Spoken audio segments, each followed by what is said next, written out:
Welcome creators, artists, smart professionals, and all those ready to take action and create a passion-centered lifestyle. This is another episode of the Creative Action Podcast. I'm your host, Bruno Flo. I dedicate my entire life to the mastery of my craft. From producing video games, music albums, and films, to creating websites, business projects, and marketing strategies. I'm also a martial artist, long-term meditator, and professional coach. As a creator or artist, your unique perspective sets you apart. I'm committed to help you on your path towards your own creative vision, while sharing with you how to avoid the common traps that lead to existential anxiety, low energy, and burnout. I had the privilege of assisting hundreds of clients in realizing their lifestyle dreams. So, as you listen, consider how you can apply these core concepts to create a passion-centered lifestyle for yourself. Let's unlock greater levels of flow, freedom, and fulfillment together. In this chapter, I want to talk about writing goals. What are the basic things you should know when you are setting a goal, or the things I will recommend you to keep in mind or be aware of. So why defining goals? Why is this something that makes sense, defining a goal? Why? I would say that it is good because it helps you to embrace a proactive and conscious approach to life. When you are not setting goals, you are freestyling, you are going with the flow. That can take you to places that you don't like because you are not taking responsibility and control about what you're doing. So also another good reason to set goals is to bring a sense of direction and meaning. If you feel like you're not having any meaning in your life or any direction, and you recognize that nagging sense of anxiety because of this, maybe you should be defining goals for. Also, if you feel like you don't have any energy, you feel like lazy, you lack motivation to move forward, setting goals is good to bring you energy, to bring you motivation, a reason to move, because if you don't have any goals, why do anything at all? There is no reason.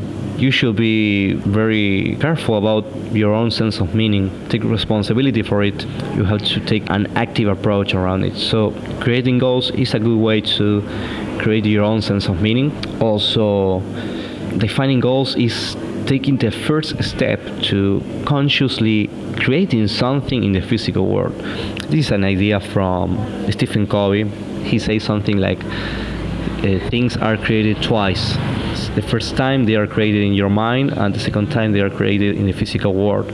Well, the last point is make sure that you are doing the right things. And for this point, I have this very cool concept from Peter Drucker and Warren Bennis, which says management is doing things right, but leadership is making the right things.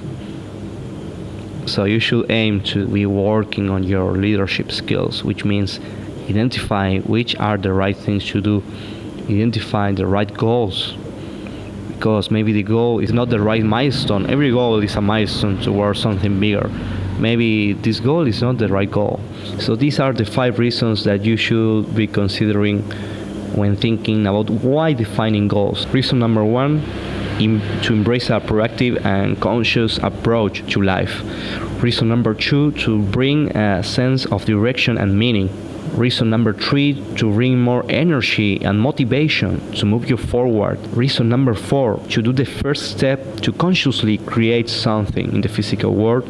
And reason number 5, to make sure you are creating the right things. So how to define these goals? Well, the first thing I will say to you is begin with the end in mind. This is the second habit of the 7 habits of highly effective people by Stephen Covey. Begin with the end in mind. And what does it mean to begin with the end in mind? It means a lot of things. It means make sure that you have a clear understanding of your destination. It means that you should be creating a vision or a mission statement, dedicating time to understand what is it that you want to create. No, not leave it in a random way or in a sensation or a vague kind of way. No. You should be very clear about what you want to achieve. So if you want to start defining goals, make sure that you know what's the end goal, so you can reverse engineer that goal. If you don't know where you want to go, you cannot reverse engineer it. So your goals that you will be creating will not be relevant for you. So after you begin with the end in mind, you can start to write those goals. So what I'm going to explain to you are the SMART methodology of defining goals. SMART stands for, well, each letter means something different. The first letter means specific. The second letter means measurable. The third letter, A, means achievable. The fourth letter, R, means relevant. And the letter T means time-based. So what does it mean regarding to goals? Well, a goal should be specific. You should be striving to make your goal the most precisely detailed you can and narrow it, like for more effective planning. If you are making it broad, like okay, writing a book, it's too broad. You should be saying things like, okay, writing a 90 pages book about self-development to be published as a PDF. That's much more specific, and it's more easy to plan around that than to plan around creating a book, because you will not know the scope of that project. The second letter means measurable. Make sure your goal and progress are measurable. What does it mean? Okay, well, if you are specific, it means that you will be able to measure the goal of writing the book, because you will know that it has 90 pages. You will know that you have to publish it in PDF. You will know the things that you need to see to make sure that it is done. But also it is important that you know the actions you had to do to achieve that goal and to be able to measure that action. So, okay, how many hours per day are you going to spend creating this book, or per week? How can you measure your efforts towards achieving this goal? So that's important. You should be able to measure the goal and your efforts. And something else I will invite you to do is to track your actions. If you say, okay, my goal is to create this book in 1 month, okay, every day track how much time you put in actions and effort to achieve this goal, and do it in a manual way. Write it down with your own hands. Don't rely completely in apps. Sometimes if it's a goal that you can track with an app, like running 20 minutes every day, the app is tracking my steps, so it's automatically populated in the app. No, write it down by yourself. You have to own the metrics. It's always good to review every day or periodically what is it that you are doing and what is it that you are achieving. In that way your brain somehow makes sense of what's actually happening, and you are in real time following your actions and following your results. Okay, third letter, achievable. This means that make sure you can reasonably accomplish your goal within a certain time frame. So you will not be saying, okay, I can create a 90 pages book in 1 day. No, probably not. Maybe with ChatGPT, but it will for sure be a very bad quality, so don't do it. So yeah, achievable means that you should make sure that you can do it, that it is realistic. If it's not realistic, you are not gonna put the effort to do it. So you should feel that you can do it. Yeah, I can do this. It's something I can. If I put all the effort, I can do it. So your mind will gather all its inner resources to do it. If you feel it's impossible, your mind will not even bother about this. So yeah, it should be achievable. For letter R, it means relevant. We talk about begin with the end in mind. If you don't know the end in mind, you will not know if it is relevant. So it's very related to what we were talking about before. Make sure that the goal is relevant to a long-term vision, to a long-term plan, because if it is putting goals just randomly, yeah, you may be achieving all of them, but they will not be adding anything to your life. They will be just random accomplishments, and it doesn't feel good to accomplish things that are not valuable to you. So make sure that the goal is connected to an actual reality you want to achieve. Last point, make your goal time bound. It means that you should be putting a time window to your goal, to make a commitment towards completing this goal in a certain time frame. And this is very difficult for a lot of people that don't want to commit to a time because they are afraid, or they think that if they commit to a time, no, they will get discouraged about it. But it's very important. It's very important to try at least to calculate if how much time is gonna take you to achieve this, so you can measure your efforts. Also, how much time you should be putting, because if you don't know how much time you had to put, you will be acting blindfolded, not in contact with reality, because you are afraid probably. I understand it's not easy. It's not easy to every day check your goals and review them and see that you have a limited time to achieve them. It creates pressure for you, but this pressure is good. It will make you move forward towards the thing that you want. So you should be embracing that pressure if it's the requirement for you to achieve this very important thing. So make your goal time bound. You have to commit to a time, and if you don't achieve it, no problem. At least you have tried. When you set a goal in a time-based way, even if it's a very ambitious goal, maybe at the border of being not achievable, when you fail, let's say you fail with this goal, it doesn't matter, because you have been doing a lot more than comparing it to not having set any goals. These 5 letters, this SMART methodology for setting goals is very useful. It helps you to create results in your life. If you are not doing at least this technique, you are freestyling. You should be using one of these methodologies for your projects or your own life.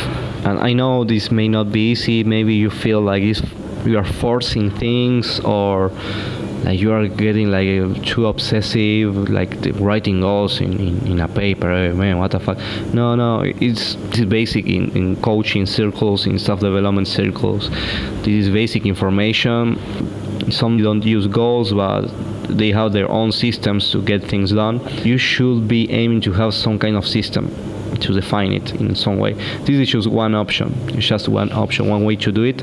Consider using this way, the SMART methodology, so you can enjoy all the things that I told you, like being more proactive, more conscious about how you approach your life, have more direction, more meaning, more energy, more motivation, and start creating the things bottom up from your mind first. You start thinking what you want to achieve in a very conscious way, and then start acting strategically to move that thing to reality, and to make sure that you are doing the right move, that you are not wasting your energy. That's so important in this very short life you and I have.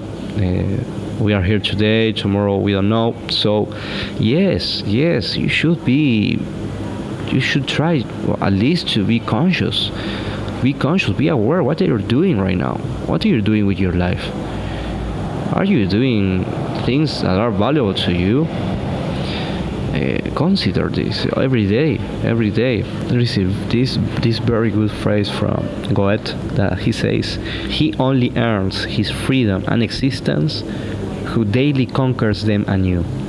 So every day is a challenge. Every day is an invitation to be conscious about your own freedom, your own existence. What are you doing? What are you doing right now? Who are you being? How are you reacting to your life? What is it that you want to create in your life? That kind of question, very important. If we stop remembering these questions, it's very easy to stop falling into the flow.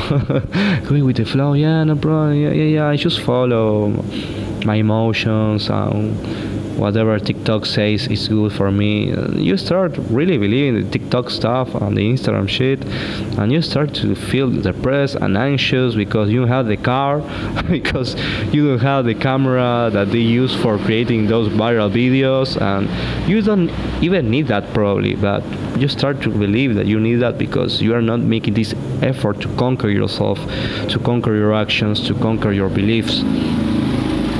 So the invitation is to conquer yourself every day, to be aware, to set your goals, to review them daily, to set actions and to review your actions on a daily basis, to track your actions at the end of the day or at the beginning of the day, however you want. So try to be the more conscious you can to deal with the destiny you have in the most smart way.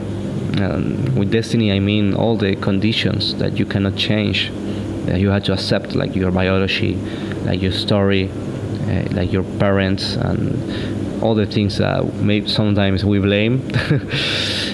In order to achieve freedom, you have to learn how to conquer yourself every day. So, well, this is the end of the podcast. I hope some of this information was helpful for you. And if you have any question, you can send me a message, no problem. I'm open to help, open to exchange about this. I don't have everything already like solved. No, I'm every day conquering my own freedom and existence and reviewing, okay, what I'm doing, why I'm talking, why I'm creating videos, what's the meaning of this. I'm always thinking in this way.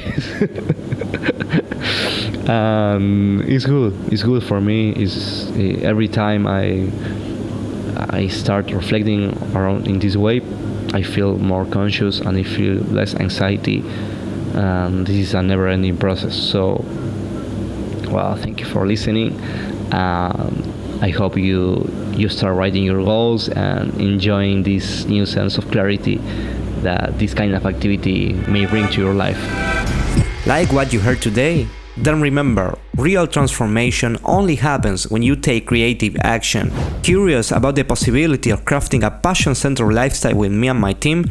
Visit brunoflow.com/clarity and apply for a free clarity session call.